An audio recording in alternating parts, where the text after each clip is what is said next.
if you really want to have, you know, develop practice using this method, these strange forms, right? You could make something with clay, let it dry or cook it, and then paint it gray, paint it, you know, different colors. I would say gray. One more thing I want to show you is this. So we've seen how. I mean, I would stop here, right? I would stop here because I think we got it, right? We got it, right? So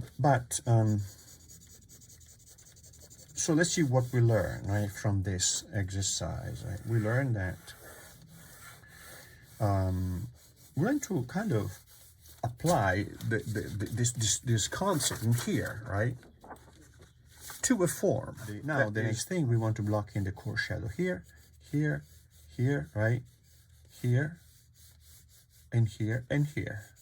So this also is something that, this idea of the identifying the core shadow, the direction of the core shadow is important, because in the figure, as I showed you earlier on, once I find the core shadow, I find the direction of the core shadow like this, right? I can see how those muscles are oriented, right? What form is oriented how. So I find the orientation of the various muscles as they relate to each other, right? Or connect with each other, etc. We're going to do in the future video an exercise just which we have kind of play with, right? The widening of the core shadow depending on widening or narrowing depending on the